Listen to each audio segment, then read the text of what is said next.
को लेकर आए हैं। तो हम देखते हैं कठपुतली क्या है, कैसी है, उसका संगीत कैसा है। डॉक्टर धनंजय चोपड़ा जी। और आप हमारी व्यंजना के सदस्य भी हैं।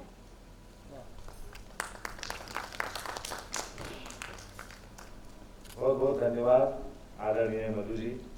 मुझसे बड़े और मित्रों, ये सही है कि मेरा क्षेत्र संगीत नहीं है, लेकिन अखबारों में काम करते हुए जब मैं नया अखबार में गया था आज से 40 साल पहले, तो मेरे संपादक ने मीटिंग करते हुए कहा कि कुंवारा आदमी कौन है इसमें, और तब एक ही हाथ खड़ा हुआ, वो मेरा था। बोले तुम सांस्कृतिक रिपोर्टिंग करोगे। तो मैंने कहा इसमें कुंवारापन क्यों? बोले रात के 2-2, 3-3 बजे तक सांस्कृतिक कार्यक्रम चलते हैं, शादीशुदा आदमी इतनी देर तक बाहर नहीं रह सकता, तो तुम ही जाओगे। मैं साइंस का विद्यार्थी था, बीएससी एमएससी करने के बाद जर्नलिज्म में आया था, और तब तक मेरी संगीत में या ऐसी कोई कल्चरल एक्टिविटीज में मेरा कोई योगदान नहीं था। साहित्यिक योगदान था, हाई स्कूल से पत्रिका निकालना, साहित्यिक रचनाएं रखना या पत्रकारिता करना।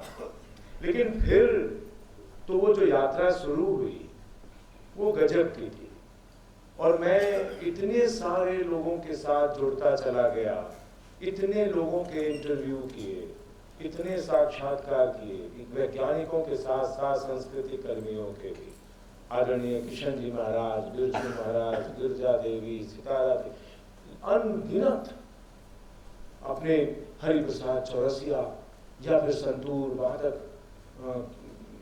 उनकी कितनी नाम गिनाए कि मैं उनके साथ जुड़ता चला गया, और न जाने कब संगीत जो था वो रगों में घुस गया, और फिर रगों में संगीत की धुन अपने आप बजने लगी, और इस तरीके से वो जुड़ाव हुआ। मैं हूँ बेसिकली मास कम्युनिकेशन, जनसंचार का आदमी, जहाँ से संगीत की परंपरा जुड़ी हुई मुझे लगती है। मैं वहीं से अपनी बात शुरू करूँगा। विद्यार्थी हैं बहुत सारे, और मैं अपने ही विषय से जोड़कर रंगमंच और फिर संगीत और फिर कठपुतली। दुनिया जब बन रही थी तो संचार की दुनिया भी बननी शुरू हो गई थी। वो एक कोशिकीय प्राणी अमीबा ने भी जनसंचार करना शुरू कर दिया था। उसकी भी बाहरी दीवार से कोई चीज टकराती थी और उसे कम्युनिकेट हो जाता था कि इसके ये हमारा भोजन है, तो उसके सूडोपोडिया बनकर उसको घेर लेते हैं और फिर भीतर कर लेते हैं। फिर मधुमक्खियों की भाषा की खोज वान फ्रिश नाम के वैज्ञानिक ने कर दी कि मधुमक्खियां भी बात करती हैं, गीत गाती हैं, अपने क्षेत्र जहां से हो होकर गुजरती हैं उसे अपने साथियों को सुनाती हैं। फिर तो ये संगीत की परंपरा, गीत की परंपरा, बात करने की परंपरा चल पड़ी, और फिर रैटल नाम का एक स्नेक आया, सांप आया, जिसके पूंछ में एक रैटल नाम का यंत्र लगा होता है, जो क्या करता था, जमीन पे पटक कर, धमक कर या घर्षण पैदा करके आवाजें पैदा करता है, और उन आवाजों को सुनकर उसके साथी जान लेते हैं कि देखिए साहब खाना मिल गया है, या शत्रु आ गया है, या फिर अपनी मित्रता का जाहिरा करने के लिए वो इस तरीके से रैटल नामक यंत्र का उपयोग करता है। और फिर तो मनुष्य की गंध भी आई, कीड़ों की गंध आई, गंध ने भी अपनी संगीत सुनाए, गंध ने भी बात किया। मनुष्य की गंध का फार्मूला 14 हाइड्रोक्सी टेट्राडेकोलोइक एसिड, ये अपने 14 हाइड्रोक्सिल समूह हैं जो अलग अलग लगते हैं और अलग अलग गंध पैदा करते हैं, जो गंध संवाद करते हैं, जिससे पालतू जानवर भी लोगों को पहचान लेते हैं, या जिनकी आंखें नहीं होती हैं वो उन गंधों से अपने परिचितों को पहचान लेते हैं। ये संवाद की परंपरा। और फिर आदि मानव, जब आदि मानव पृथ्वी पर आया तो उसके पास बोली बानी कुछ भी नहीं थी। वो क्या कहे, क्या सुनाए, कैसे करे, आखिर अपने लोगों को सूचनाएं देना है, अपने लोगों को एजुकेट करना है, ये परंपरा तो शुरू थी। अचानक उसके हाथ में आग लग गई। ये मेरा मानना है। संगीत के विद्वानों को, गुणीजनों को इसमें कोई भी चीज गलत लगे तो अपने तक रखिएगा, क्योंकि मैं कम्युनिकेशन का आदमी हूँ, हर चीज को अपनी तरह से सोच कर बताने का अधिकारी हूँ, अधिकृत हूँ, इसलिए मैं अधिकार के साथ ये बता रहा हूँ कि उसके हाथ में आग लगी थी तो उसने मशाल बना लिया था, और कबीले के टीले पर खड़ा हो गया और मशाल को घुमाना शुरू कर दिया। उसने मशाल को कभी बाईं तरफ घुमाया, कभी दाईं तरफ घुमाया, कभी गोलाकार घुमाया, कभी क्रॉस किया, कभी वर्टिकल, कभी हॉरिजॉन्टल, और हर दृश्य के मायने तय कर लिए। कबीले के टीले पर खड़ा हुआ आदमी मशाल घुमा रहा था और लोगों को पता चल जा रहा था कि सूचना कौन सी दी जा रही है। ये दृश्य पैदा कर रहा था। जो विद्यार्थी हैं वो इसको बड़े ध्यान से सुने कि वो दृश्य पैदा कर रहा था, यानी विजुअल कम्युनिकेशन कर रहा था। वो विजुअल्स पैदा कर रहा था, कभी क्लॉकवाइज, कभी एंटी क्लॉकवाइज, कभी सर्कल, कभी क्रॉस। और फिर जब हाथ में आग लगी थी तो उसने खाना पकाना शुरू किया। खाना पकाया तो मांस पकाया, मांस पकाया तो खाल निकाली तो ड्रम बनाया, और फिर वो मशाल के साथ ड्रम बजाने लगा।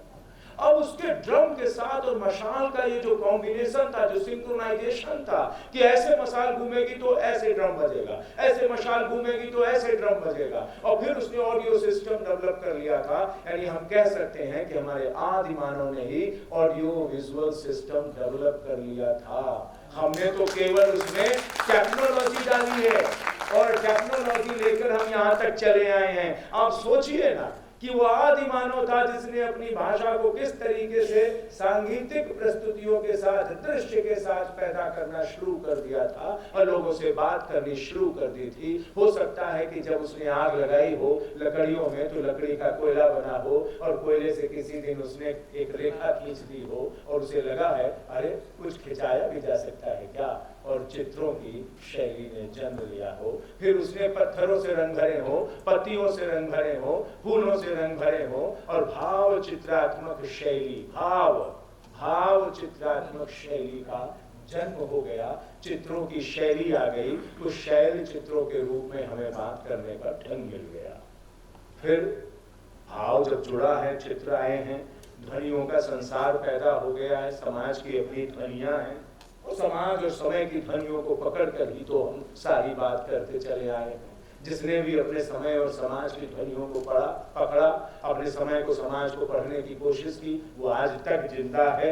मैं अक्सर कहता हूँ और विद्यार्थियों से फिर कि जो पढ़ेगा वही रचेगा, जो रचेगा वो बचेगा, जो बचेगा वो टिकेगा, जो टिकेगा वही टिकेगा। प्रेमचंद ने अपने समय को पढ़ा था, अपने समाज को पढ़ा था, अपने समय और समाज के लोगों की दुर्गुताओं को पढ़ा था प्रेमचंद और कबीर जैसे लेखकों ने, तभी वो रच पाए थे, तभी वो बचे हुए हैं, आज तक टिके हुए हैं और उनका लिखा हुआ आज तक बिक रहा है।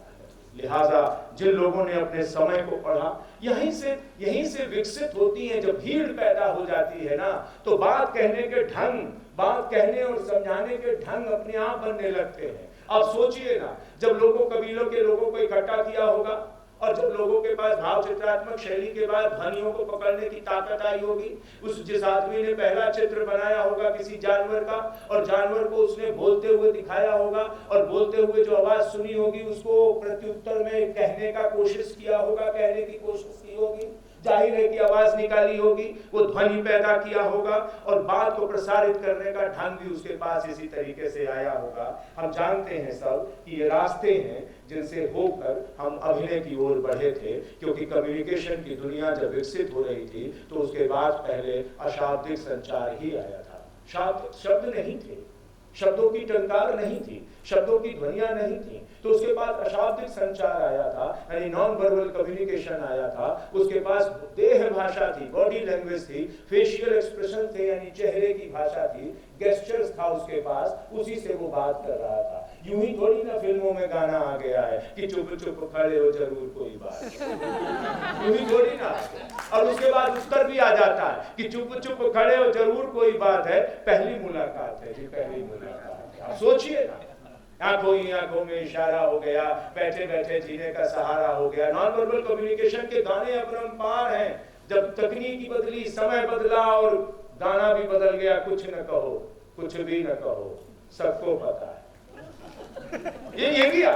और इस तरीके से आप देखें ना कि जब भाषा मिल जाती है तो लोगों को बात कहने का ढंग, समझाने का ढंग ढूंढना पड़ता है। कोई गीत गाने लगता है, कोई नाटक करने लगता है, हर बात में ये सब कम्युनिकेशन के साधन है, चाहे वो रंगमंच की दुनिया हो या हमारी लोक